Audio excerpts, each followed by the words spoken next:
आज हम लोग फिजिक्स का लास्ट चैप्टर ले रहे हैं। The name of the chapter is electric current.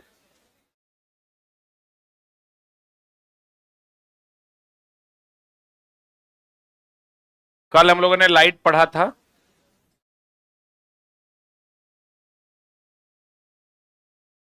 Electric current शुरू करें।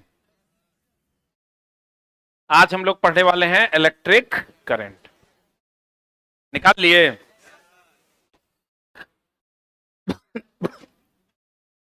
कुछ अच्छे अच्छे प्रश्न हम लिए हैं। 15 वैसे प्रश्न हैं जो आपको फंसा सकते हैं बहुत आसान, लेकिन आप उसमें फंस सकते हैं वैसे प्रश्न। और कुछ एनसीईआरटी एग्जाम्पलर के क्वेश्चन हमने लिए हैं।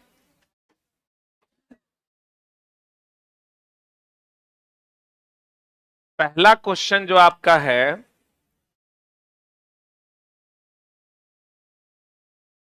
पहला क्वेश्चन ये तो नहीं है, ये है।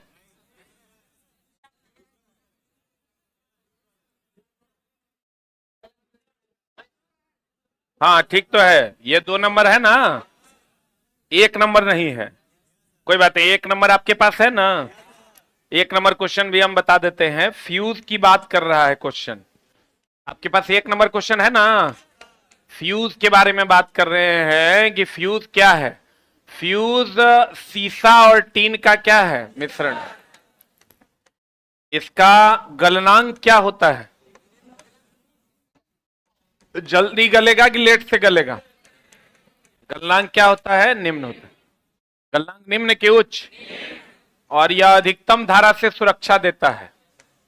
अधिकतम धारा से क्या देता है? सुरक्षा देता है। अधिकतम धारा से क्या देता है? सुरक्षा देता है। ओवरलोडिंग और शॉर्ट सर्किटिंग से क्या करता है? बचाता है। Overloading and short circuit, short circuit, circuit को सीकेटी लिखते हैं, से बचाता है। और किसमें लगाया जाता है? लाइव में कि न्यूट्रल में? लाइव या फेज वायर में लगाते हैं। लाइव या फेज वायर में लगाते हैं। लाइव या फेज वायर में लगाते हैं। जल्दी लिख। लाइव या किस वायर में लगाते हैं? फेज वायर में।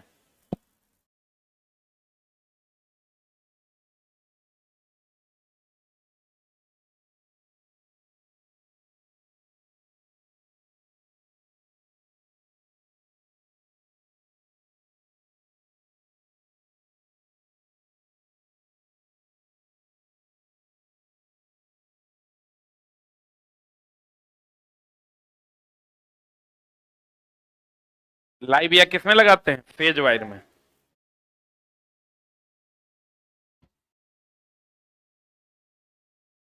सीसा और टीन का क्या होता है? मिश्रण।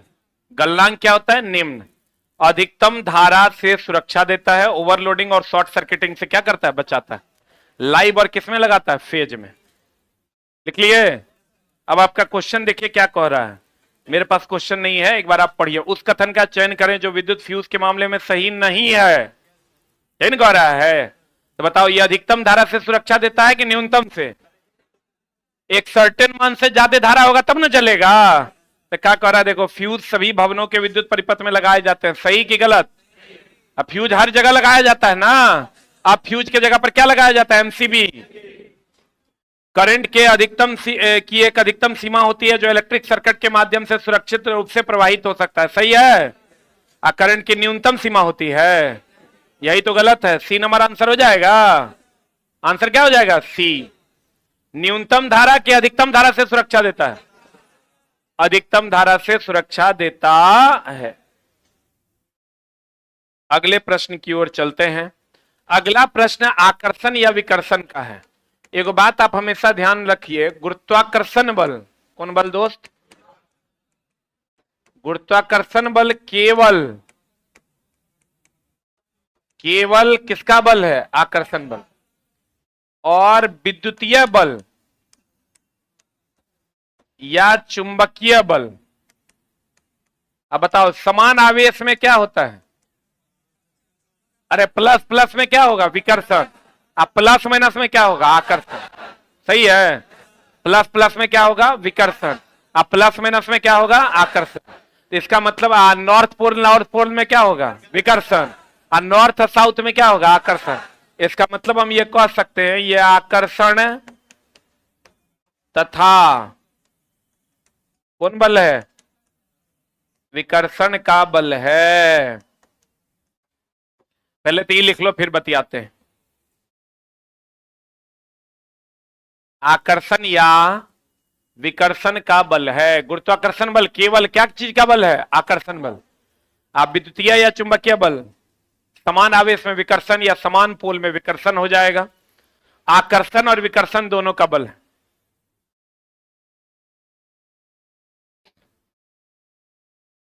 लिखे? हो गया?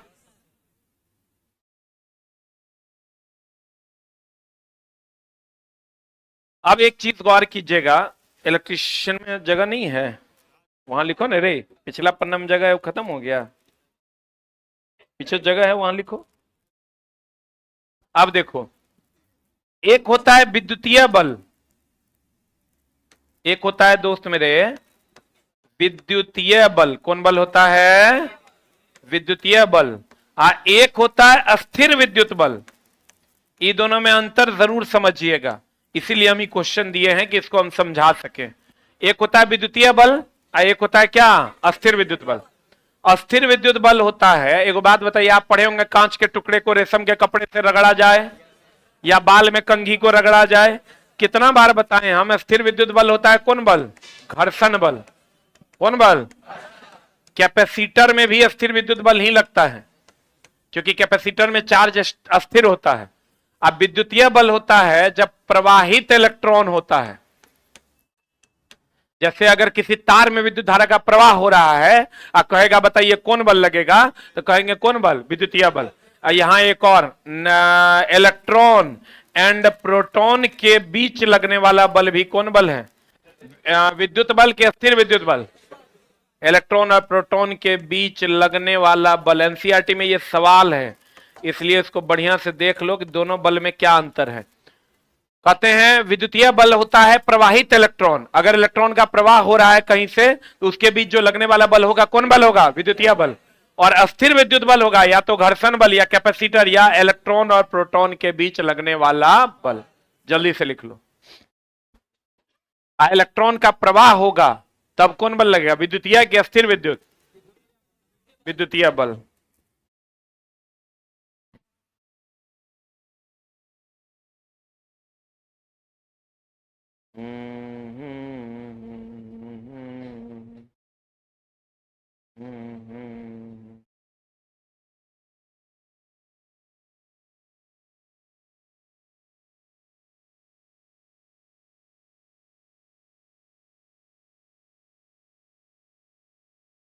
हो गया? अरे हुआ? विद्युतीय बल क्या होगा? एकदम आराम से चला। प्रवाहित इलेक्ट्रॉन में लगने वाला बल कौन बल? विद्युतीय बल। कहीं भी अगर आवेश अस्थिर है तो कौन बल? अस्थिर विद्युत बल। गुरुत्वाकर्षण बल केवल आकर्षण का बल। गुरुत्वाकर्षण बल कौन बल? केवल आकर्षण का बल। गुरुत्वाकर्षण बल कौन बल? केवल आकर्षण। लेकिन चुंबकीय बल और विद्युतीय बल में समान आवेश में आकर्षण विकर्षण और समान में आकर्षण। अरे नॉर्थ पोल में क्या होगा? नॉर्थ साउथ में प्लस प्लस में क्या होगा? विकर्षण। अब प्लस माइनस में क्या होगा? आकर्षण। इसका मतलब विद्युतीय और चुंबकीय बल आकर्षण विकर्षण दोनों का बल है। और नाम है गुरुत्वाकर्षण बल। केवल आकर्षण का बल है। सुमित कुमार गुप्ता है मतलब केवल गुप्ता है वो, बोलो दे। तो गुरुत्वाकर्षण है, इसका मतलब केवल आकर्षण।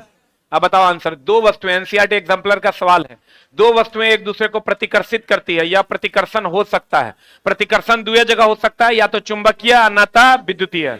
बता क्या होगा? घर्षण बल में केवल अस्थिर विद्युत बल, केवल चुंबकीय बल के चुंबकीय बल अस्थिर विद्युत बल दोनों में। चुंबकीय में भी विकर्षण प्रतिकर्षण या विकर्षण हो सकता है और अस्थिर विद्युत बल में भी प्रतिकर्षण या विकर्षण। बताओ नॉर्थ पोल साउथ पोल में आकर्षण की विकर्षण? आकर्षण। नॉर्थ पोल में विकर्षण अगर लेकिन आपको कह दे चुंबक की असली पहचान क्या है तो कहिएगा विकर्षण। लिख लीजिए चुंबक की असली पहचान, लिखेगा चुंबक की असली पहचान विकर्षण है।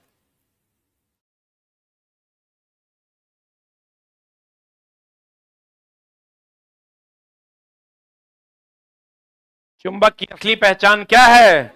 विकर्षण है। बताओ चला, घर्षण बल को हम क्षयकारी बल कहते हैं। घर्षण बल को कौन बल कहते हैं?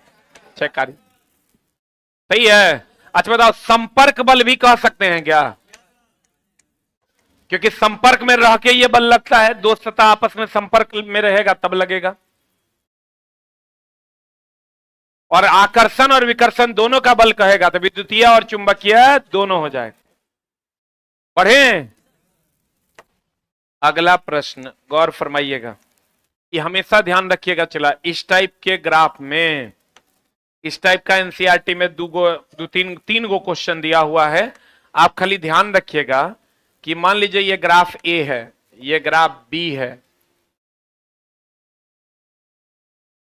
और ये ग्राफ क्या है? सी है। और यहां मान लीजिए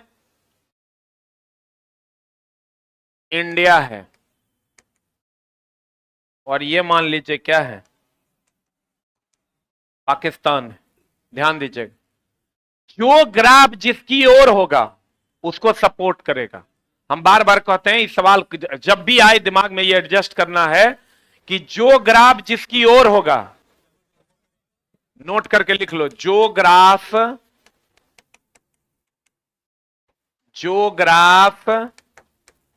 जिसकी ओर होगा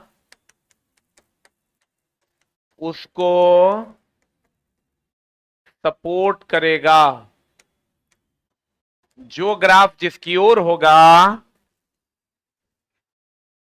उसको क्या करेगा? सपोर्ट करेगा। जो ग्राफ जिसकी ओर होगा उसको क्या करेगा दोस्त मेरे? सपोर्ट करेगा। अब बताओ हमको, एक किसको सपोर्ट करेगा, इंडिया को कि पाकिस्तान को? इसका मतलब पाकिस्तान का विरोध करेगा, मतलब इसको नुकसान पहुंचाएगा। और सी जो है वो पाकिस्तान का सपोर्ट करेगा और इंडिया का क्या करेगा? विरोध करेगा। बोलो डाउट है? तो एक बात बताओ, एकदम सिंपल सा, ई लिख लिए, ई लिख लिए हो। अब एक बात बताइए कि अगर आपको ये दे दे, ये दूरी है और ये समय है, दूरी बटा समय चाल ना होता है। आपको दे दे ये ए है, ये बी है, ये सी है, आपको कह दे बताइए चाल जो है किसका ज्यादा किसका कमी? ग्राफ है एनसीईआरटी एग्जाम्पलर। एक बात बताओ, ए किसको सपोर्ट करेगा? यानी ए में दूरी ज्यादा होगा। ए में दूरी ज्यादा कब होगा? ए जो है वो दूरी ज्यादा लेगा, इसको सपोर्ट करेगा, और समय कम लेगा। बोले वे नहीं करेगा।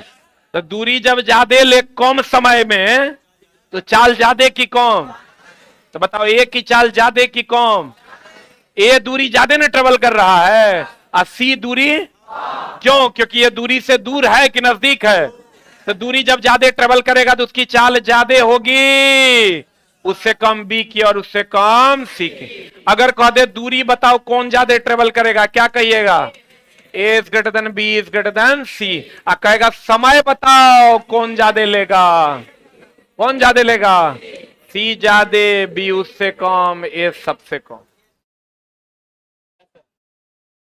लिख लो, एनसीईआरटी एग्जाम्पलर का सवाल।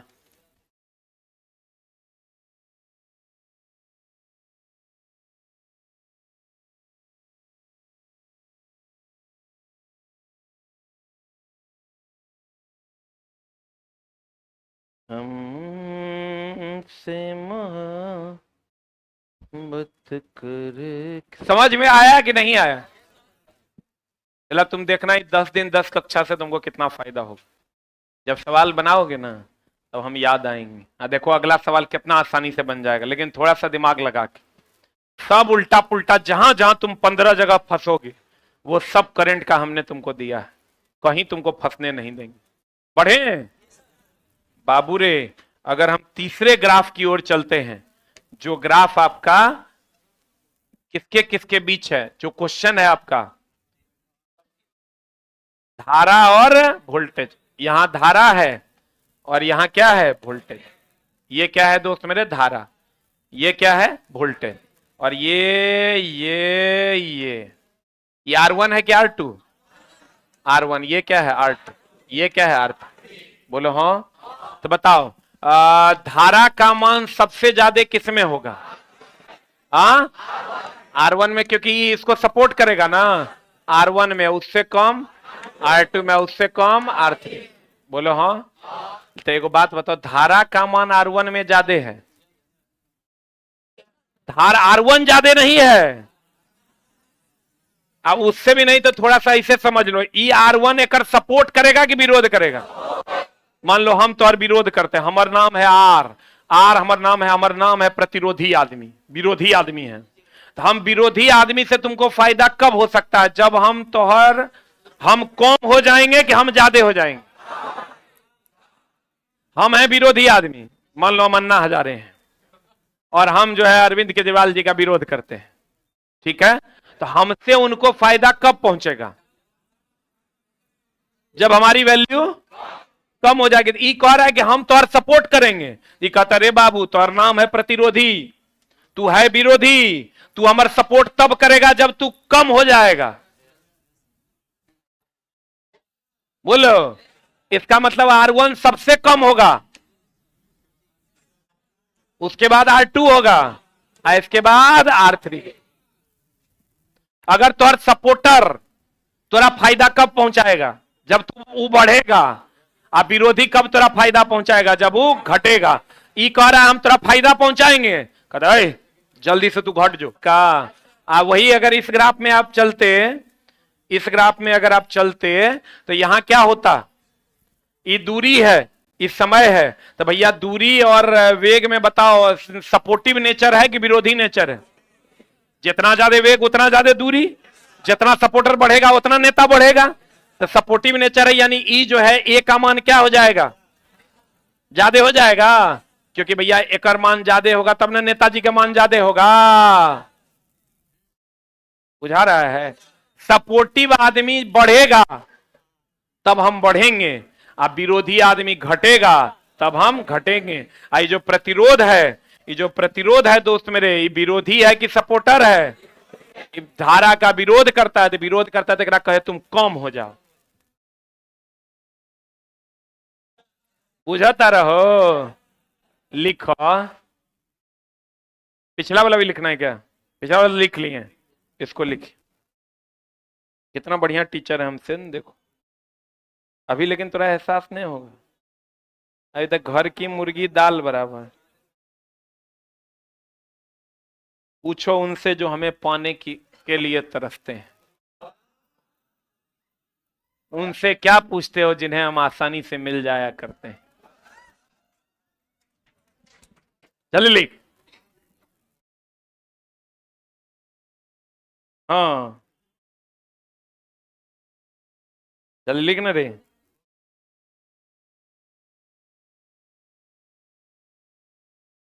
अरे लिखा, भाई देखो चला, अब बताओ यहां,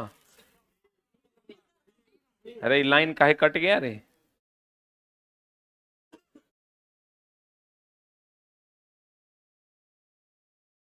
एक मिनट चला, लाइनवा कट गलो रे, क्या हुआ है रे, लाइन कट गया, जनरेटर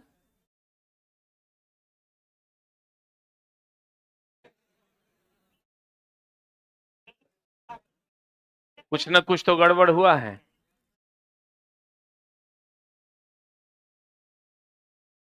इतना देर तक तो मामला नहीं गड़बड़ाता था। हेलो हेलो हेलो, अरे लाइन भाई आ जाओ। R1 करंट, करंट का नाम लिए देखो आ गया करंट ना, R1 का मान कम की ज्यादा, और उससे कम, सबसे कम R3, कौन हो जाएगा आंसर, हाँ C फॉर कैट, R1 सबसे कम, R2 R3। अगला प्रश्न,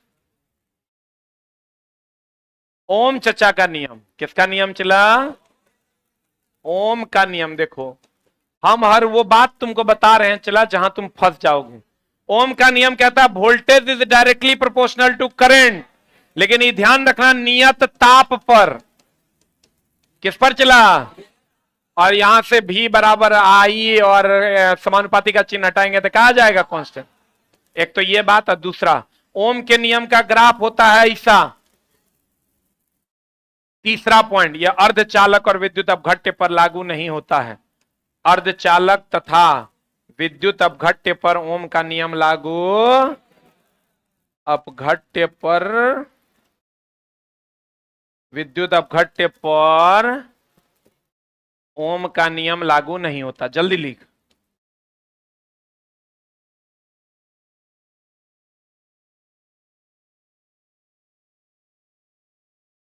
अर्धचालक और विद्युत अपघट्य पर ओम का नियम लागू होता है क्या?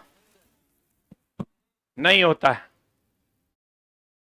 ओम का नियम कहता है भी समानुपाती होगा आई के। कब? जब ताप क्या रहेगा? नियत।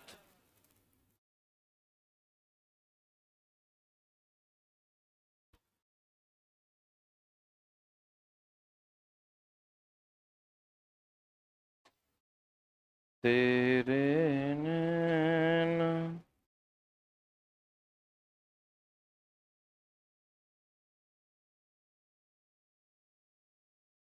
अरे हो गया। ओम का नियम भी समानुपाती आई कब? वही क्वेश्चन जहां है वहां लिखो ना। चला क्वेश्चन के पास भी तो गैप है, नहीं है? आप बताओ भी बराबर आई आर, समानुपाती हटाएंगे आर कांस्टेंट आएगा। अच्छा ये क्वेश्चन पूछता है वोल्टेज और करंट का जो स्लोप है वो किसका मान देगा? रेजिस्टेंस का। वोल्टेज और करंट का बीच का जो स्लोप है वो किसका मान देगा? रेजिस्टेंस का। और अर्धचालक और विद्युत अपघट्य पर ओम का नियम लागू नहीं होता। ओम का नियम किस पर लागू होता है? चालक पर। किस पर लागू होता है? चालक। बाबू रे, सोना रे, वोल्टेज समानुपाती करंट नहीं बोलना। ओम का नियम भी बराबर आई आर भी नहीं बोलना। अब क्या बोलना? किस पर? क्या है किस पर? इसका एक और एग्जांपल है प्रतिबल, हुक का नियम। हुक का नियम पढ़े हो?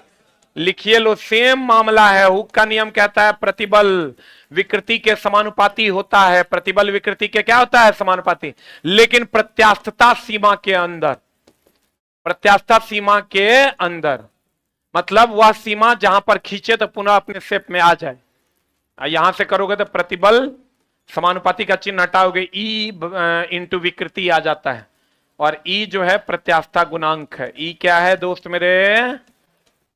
प्रत्यास्थता गुणांक है। खाली प्रतिबल समानुपाती विकृति नहीं, प्रतिबल समानुपाती विकृति प्रत्यास्थता सीमा के अंदर।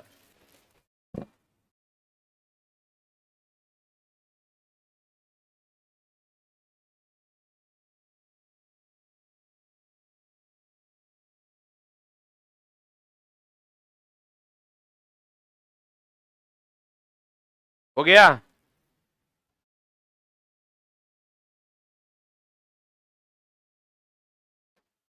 अरे हुआ। प्रतिबल हुक का नियम क्या कहता है? प्रतिबल समानुपाती विकृति प्रत्यास्थता सीमा के अंदर। ओम का नियम क्या कहता है? वोल्टेज समानुपाती करंट नियत ताप पर। ताप की दाब, ताप दैट इज टेम्परेचर। आंसर बता इसका। अब आंसर बता दो इसका आंसर क्या हो जाए। ओम के नियम के अनुसार नियत ताप पर वोल्टेज समानुपाती करंट। यहां दे दिया है नियत दाब पर, और भी उल्टा दे दिया है। यहां भी उल्टा दे दिया है, तो ये दोनों तो होगा नहीं। और यहां नियत स्थिति पर दे दिया है, लेकिन आंसर क्या हो जाएगा? नियत ताप पर। अब आ जाओ इधर। श्रेणी समानांतर जानते हो? एक होता है श्रेणी क्रम, एक होता है क्या? समानांतर क्रम। अब ध्यान देना, इसमें जो होता है ये श्रेणी क्रम और समानांतर, ये श्रेणी क्रम और क्या? समानांतर क्रम हो। ये R1 और ये क्या? R2। समानांतर में ये हो गया दोस्त मेरे, अगर R1, ये R1 और ये क्या? R2। ये हमेशा ध्यान रखना, यहाँ R total is equal to होता है R1 plus R2।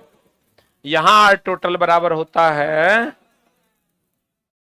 1/R total बराबर हो जाता है 1/R1 प्लस 1/R2। यहां से एलसीएम वगैरह लेके R टोटल निकालोगे तो ये आ जाएगा R1 R2 बटा R1 प्लस R2। बोलो हाँ, बोलो हाँ। इसमें चला ध्यान रखना, श्रेणी में धारा समान होता है, वोल्टेज क्या होता है, अलग। इसमें ध्यान रखना दोस्त मेरे,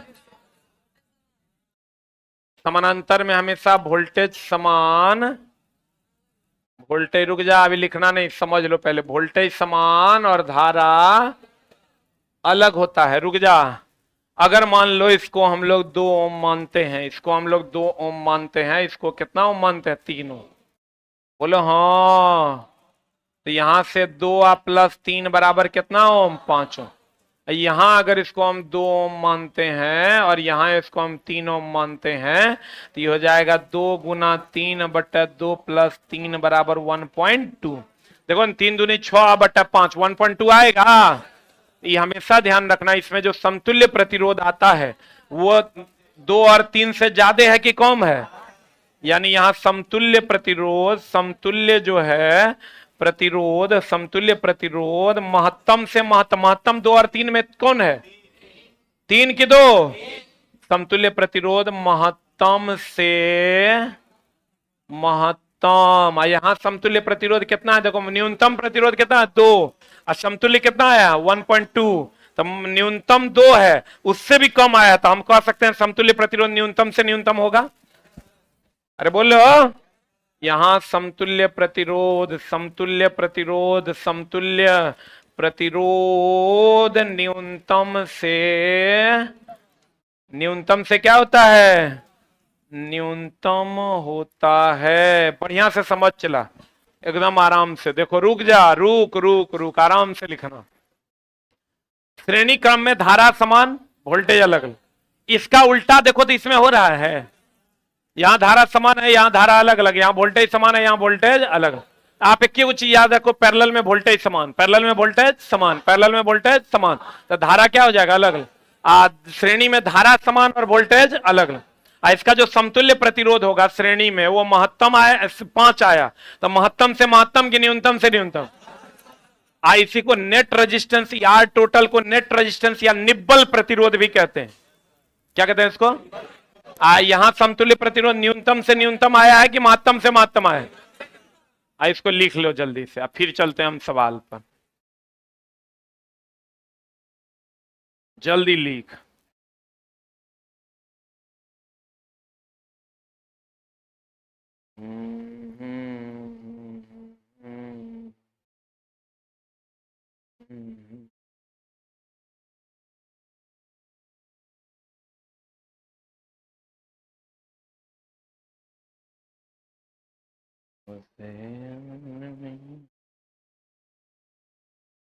पीडीएफ कहाँ मिलेगा, सामने जो टेलीग्राम का लिंक है उसमें मिल जाएगा।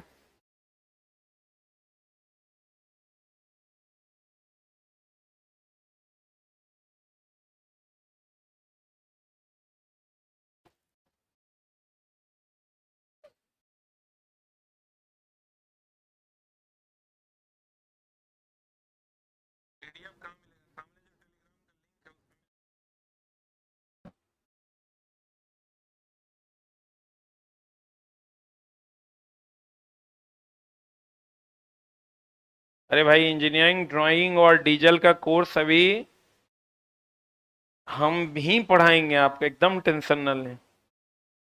अभी जो टीचर का अपलोड हुआ है वो आपको दिए हैं तत्काल के लिए, उसको हम भी पढ़ाएंगे। हो गया, अरे हुआ,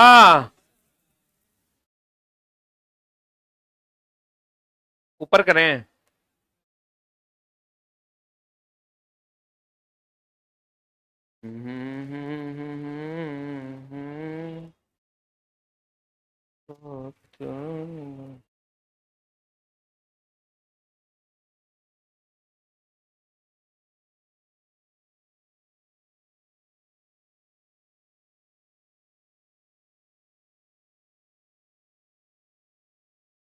हो गया,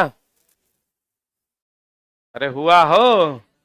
समानांतर में वोल्टेज समान, समानांतर में वोल्टेज समान, समानांतर में वोल्टेज समान, समानांतर में वोल्टेज समान।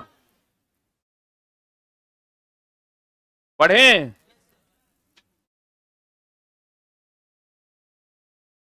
समानांतर में वोल्टेज क्या समान, धारा अलग अलग। न्यूनतम से न्यूनतम की महत्तम से महत्तम, न्यूनतम श्रेणी में महत्तम से महत्तम। बढ़े। अब बताओ चला आंसर। समानांतर परिपथ के संबंध में निम्नलिखित में से कौन सा कथन सत्य है? समानांतर कौन सा, ए की बी की सी की डी?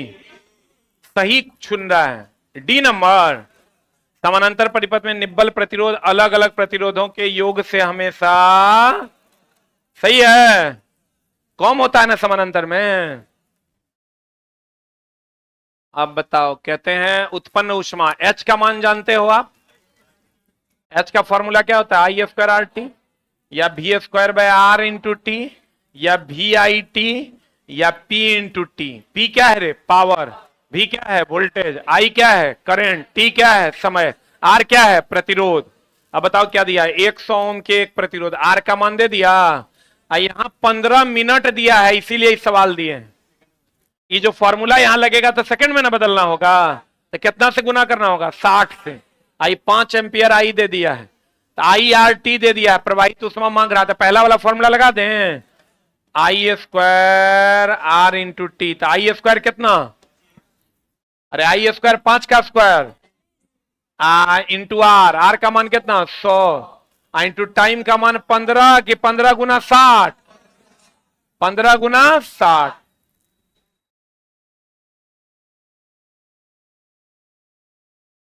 तुझे ढूंढते हैं। अब यहां से भी आंसर तक पहुंचना थोड़ा सा मुश्किल हो जाएगा तुम्हारे लिए, लेकिन तेज बच्चा होगा तो पहुंच जाएगा। कैसे पहुंचेगा बताओ?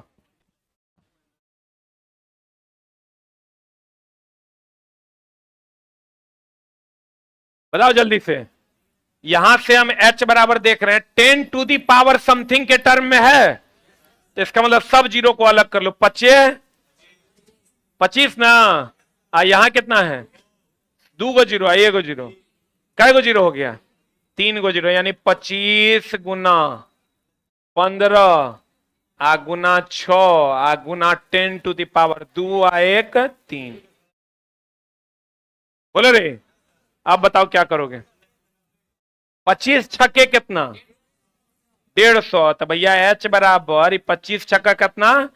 150 के 15 ले लें, आई फिर 15 ले लें, आई 10 टू दी पावर 1 जीरो देके 4 कर दें। अरे 25 छक्का 150, 150 के 15 लिए 1 जीरो एकरा दे दिया, 4 हो गया। अब 15 15 225 तमरा दिख रहा है।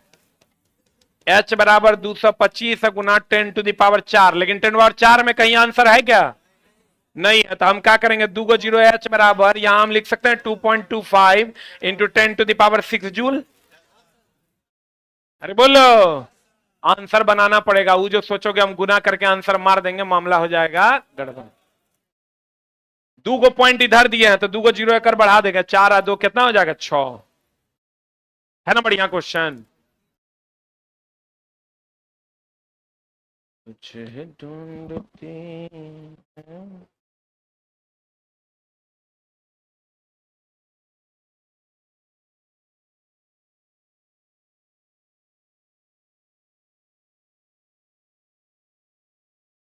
एगो लड़का लिखता है, गुरुजी इतना अच्छा क्यों पढ़ाते हैं, एक दिन भी आपके बिना मन नहीं लगता है।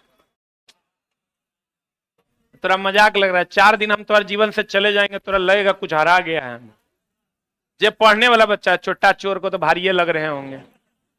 जे पढ़ने वाला बच्चा, अच्छा देखो कितना स्टैंडर्ड का क्वेश्चन है, the best of the best. गुना करके जो सोचेगा 2 गुना 3 गुना 5 करके मार देंगे, 5 या 15 दूनी 30 जूल, वैसा कुछ नहीं मिलेगा। अगला प्रश्न, किसी वस्तु का परावैद्युत स्थिरांक हमेशा 1 से अधिक। घर्षण गुणांक का नाम सुना है? अरे घर्षण गुणांक सुना है? अरे बोलो ना रे। घर्षण गुणांक जो है, देखो हम कुछ कुछ स्थिरांक आपको बताते हैं। घर्षण गुणांक ये हमेशा 0 से बड़ा और 1 से क्या होता है? छोटा। अपवर्तनांक, अपवर्तनांक, अपवर्तनांक हमेशा 1 से क्या होता है? बड़ा। आपेक्षिक अपवर्तनांक बताए थे, बताओ। आपेक्षिक अपवर्तनांक हमेशा 1 से बड़ा भी होता है और 1 से क्या होता है? छोटा। ये परावैद्युत स्थिरांक कुचालकता को बताता है। किसको बताता है? कुचालकता को। अब परावैद्युत स्थिरांक हमेशा एक से अधिक होता है। परावैद्युत स्थिरांक हमेशा एक से अधिक होता है। यही तो 2-3 गो है जो तोरा पूछता है।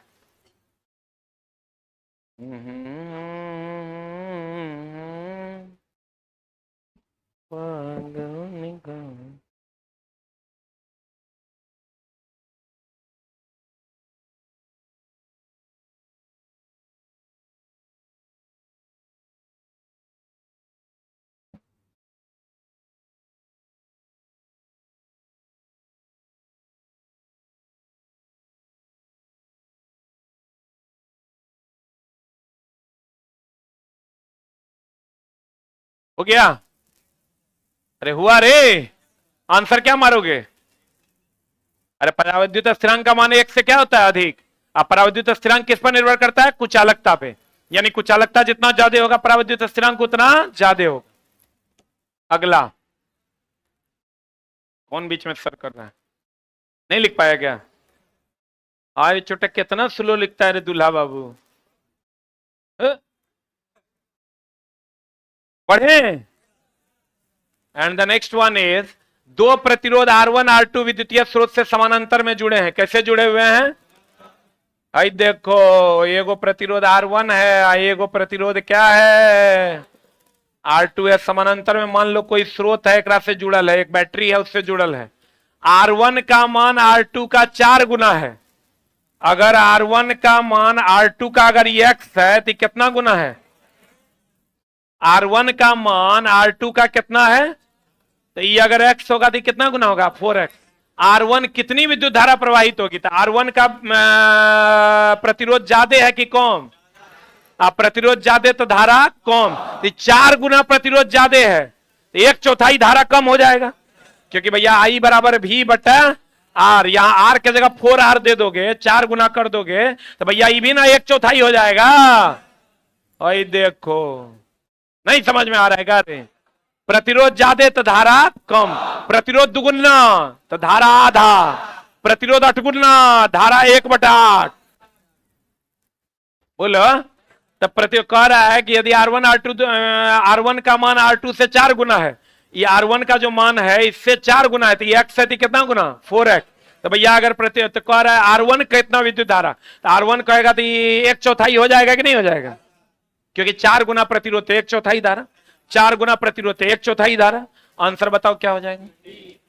आए रे, मार दें आंसर, है ना? Smart question. अगला प्रश्न।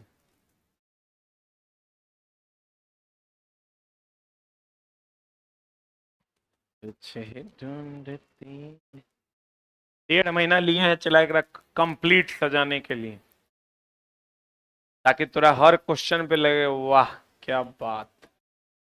और अच्छे अच्छे प्रश्न आपको मिलेंगे देखने को। अगला बता, 12 ओम प्रतिरोध के तांबे के तार को वृत्ताकार मोड़ में, तो बताओ R समानुपाती कितना होता है? L। इसको वृत्ता 12 ओम का एक तार है, कितना ओम का तार है? ये चला आप टेस्ट में भी हम इसको बताए थे। ये 12 ओम का है, 2 भाग में बांट दिया। किन्हीं 2 व्यास्तः सम्मुख बिंदुओं के बीच का प्रतिरोध, इसको चला बना दिया वृत्त। अब कह रहा है व्यास के सम्मुख, तो ये बताओ 12 ओम है तो 6 ओम ही 6 ओम हो जाएगा, क्योंकि R समानुपाती L। तो बताओ यहां से R बराबर क्या हो जाएगा? R1 R2 बटा R1 प्लस R2 ना। अरे पैरेलल फॉर्मूला क्या होता है? देखो, जो तेज बच्चा होगा ना वो सॉल्व नहीं करेगा, उसको पता है कि 6 ओम से कम होगा कि ज्यादा होगा। समतुल्य दोनों न्यूनतम से न्यूनतम, 6 से कम होगा कि ज्यादा? तो 6 से कम एक ऑप्शन है, देखो कौन आंसर मार के निकल लेगा। बोलो।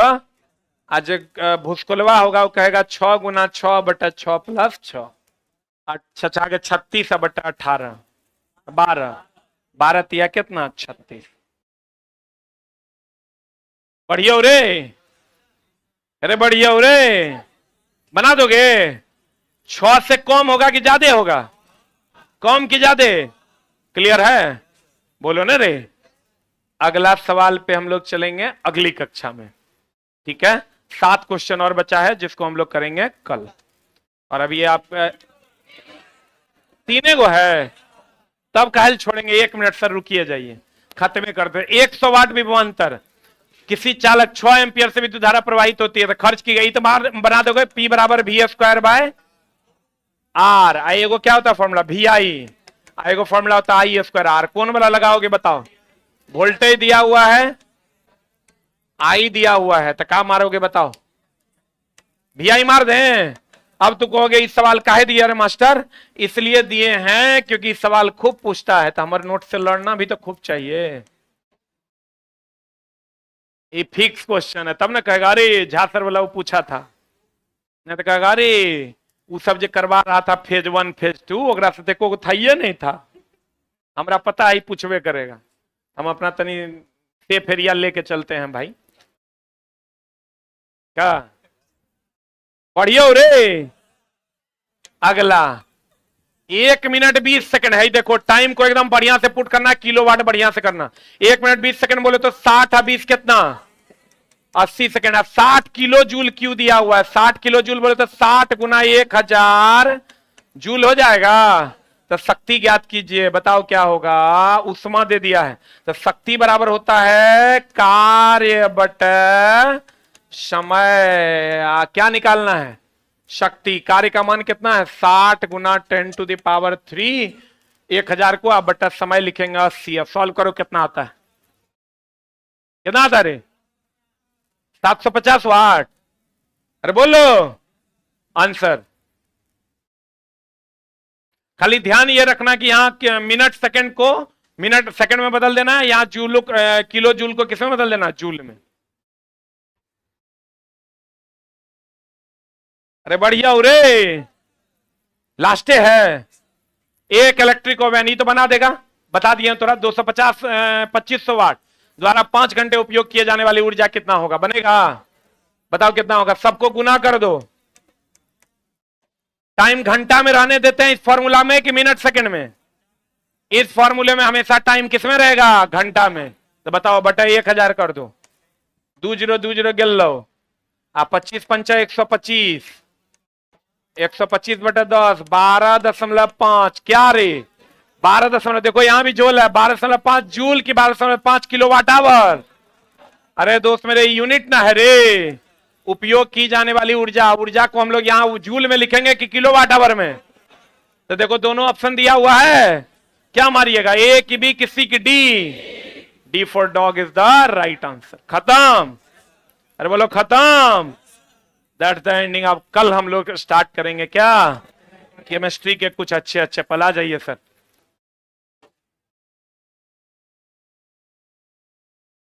हम आपका 8 मिनट लिए हैं सर।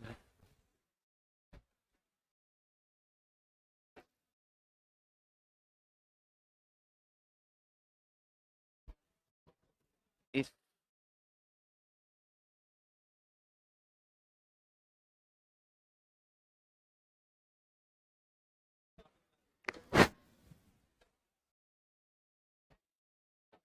करे शुरू, बैठ जाइए सब लोग। कितना क्वेश्चन हो गया था कल, ज्यामिति में हुआ था 4 क्वेश्चन हुआ था ना। कुछ कुछ चीज लिखाए थे, याद है क्या, याद है कि भूल गए। बताओ सरकम रेडियस का फार्मूला क्या होगा, जल्दी बोलो।